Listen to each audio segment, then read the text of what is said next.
Everybody puts me down. I'm a face without a name, just walking in the rain, going back. Welcome back to Where You Live with Gene and Tony. That was interesting. I hadn't heard that. I wanted to listen a little bit. Isn't that Dean Martin? That is correct. It is Mr. Wow. Dean Martin. What's the name of the song, Eric? Houston. Houston. I haven't heard Dean Martin. It's in too bad years. it's not like, Connecticut. Connecticut, because that's what our story is about. Well. Hey, folks, if you're just joining us, we're broadcasting from the Concierge Landscape Studios. We're brought to you by Extreme Exteriors, and our first story, Property Management in the News, is talking about it.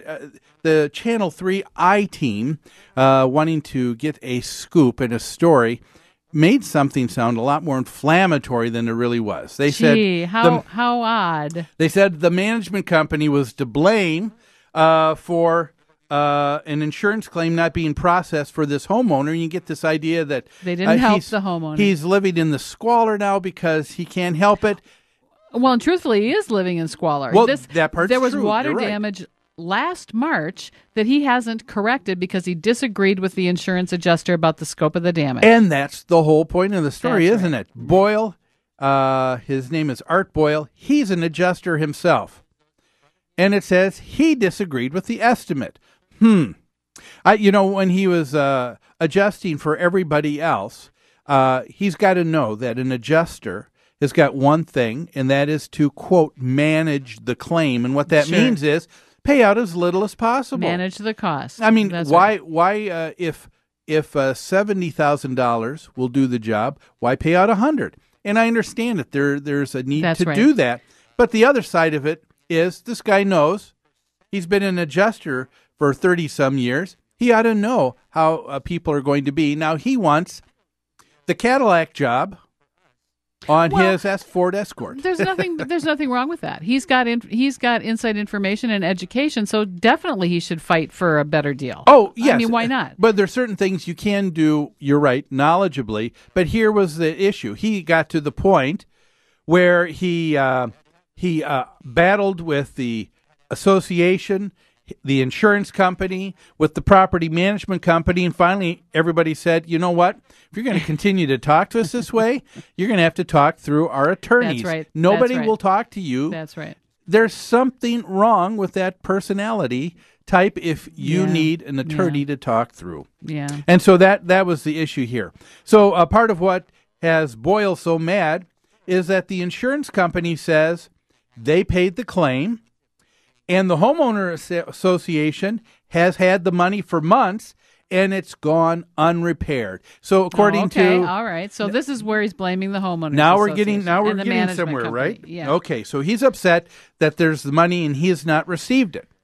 So it says that the investigative I-Team went to the management company for answers. Now the president of the management company said, Mr. Boyle has been abusive to his employees. Mm-hmm.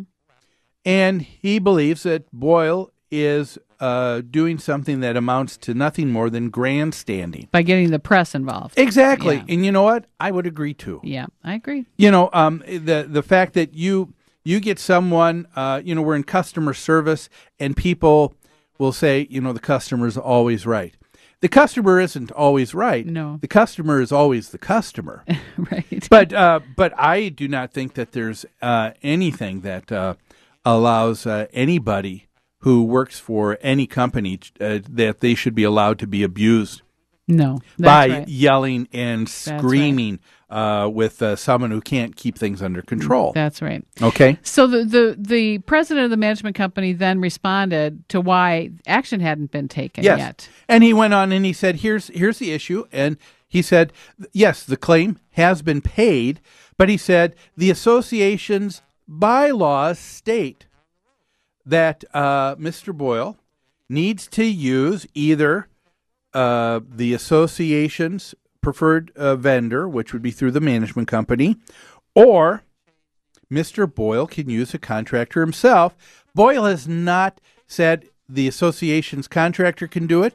Boyle has not identified a contractor. No, and this is really, really common in a homeowners association. They want to make sure their insurance paid money for this claim. Yeah. They want to make sure, number one, that the claim gets repaired. The stuff gets repaired. They're not just going to shell out money to They're not Mr. gonna Boyle give money. if it hasn't been repaired, and they want to make sure it's done correctly. So they want a licensed contractor. Yeah.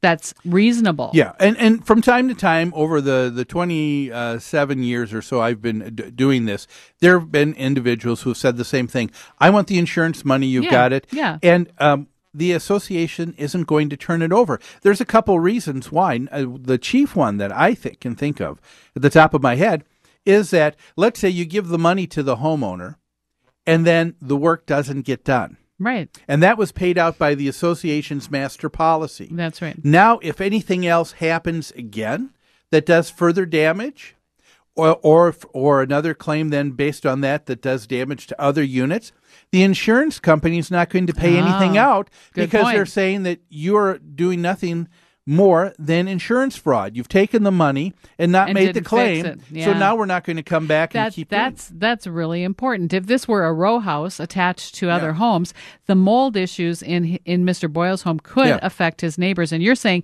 if it doesn't get repaired correctly, that the insurance company's not going to pay any further for further damages. That's why it's not uncommon that a lot of governing documents of an association are going to state that the insurance is going to come to the association, and there'll be wording that'll say that the association shall act as trustee and shall be in charge looking over the claim. It's not because they don't want you to do it.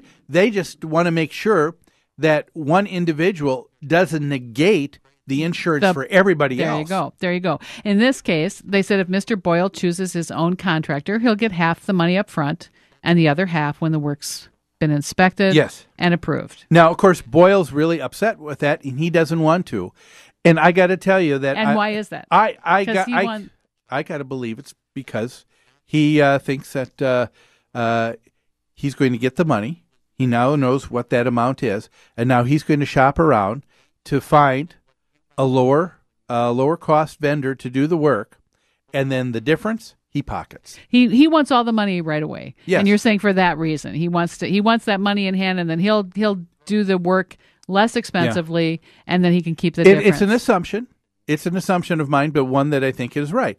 Otherwise, why would you care if you're not going to get the money right away? That's right. If the contractor is going to do the work and then bill you. That's a really good point. You would think his primary objective would be to get this stuff fixed. Well, that's what he said, but that's not what he's showing in his actions. Doing. That's right. He wants to be in control. His primary goal is to get all the money. And the reason why you can't do that is because an insurance claim is there to take care of the issue, the parts that are insured according to the contract that you have with the insurance company. It's not to make money. You cannot, an insured, which it would be, in this case, the association or an individual homeowner, they cannot make money off of the claim. That they can only pay what actual costs are. Yes. And so if someone wants to give you, the insurance company says it's $40,000 for the claim, and you can shop around and find that it can be done for $20,000, the insurance company says, great. Here's the $20,000. That's right. Because they're there to manage the claim too. That's right. And part of it makes sense because the insurance company has got to continue to have money for everybody else and everybody else's claim. Not only that, the homeowners association, they want to try and control their premium cost, correct? Mm-hmm. So they don't want to accept money that's not necessary. It says here too that the delay in resolving all this is because the homeowner has made additional claims to the damage, and he's rebuffed any attempt by the adjuster to further review and verify those claims. So he's not letting them in. No, that is absolutely ridiculous. That's to say, hey, look, you've got to pay this extra. Okay, let us come and verify it. But now he won't allow them to do it. Mr. Boyle, come on. I mean, how many times did you as an adjuster yourself, Sure. All the extra claims that someone else made without going back in a second time? Well, you couldn't do it. That wouldn't be allowable. Of course not. Yeah. And so there's something called the governing documents here, and you've got to follow them. That's right. Yeah, so he tried to file a complaint with the state's Department of Insurance and found out that he's not even a principal in this because the insurance was the homeowner association's insurance, and they're the ones that got the money. He says the bottom line everywhere was, we can't help you. That's what the homeowner feels. I say no. The bottom line is you're not being allowed to defraud the insurance company.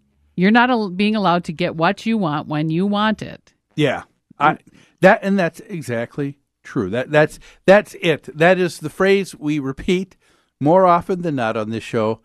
People who don't get what they want when they want it. That's what is happening here.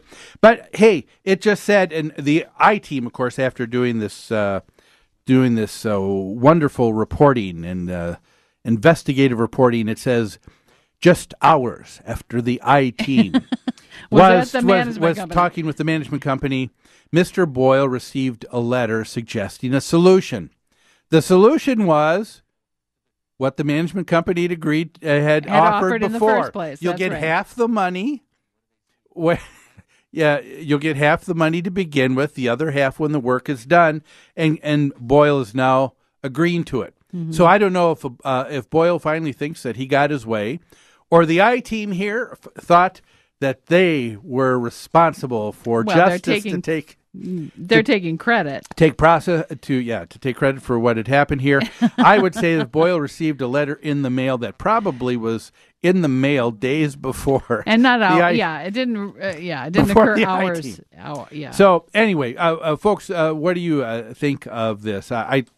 We think it's nothing more than a man who just couldn't get his way. We want to hear from you, though, 952-224-2668 on anything we talk about. Yeah, that's our hotline number, and we will listen to it, and we will replay your comments to be played on next week's show. Or if you don't want us to play the comments, you can say that, but we will relay that, and we would be happy to discuss anything that you have. Again, the hotline, 952-224-2668. Well, hey, let's take another break. When we come back, let's talk about the Homeowner Association, the West Melbourne HOA versus the Boy Scouts of America. More after these messages.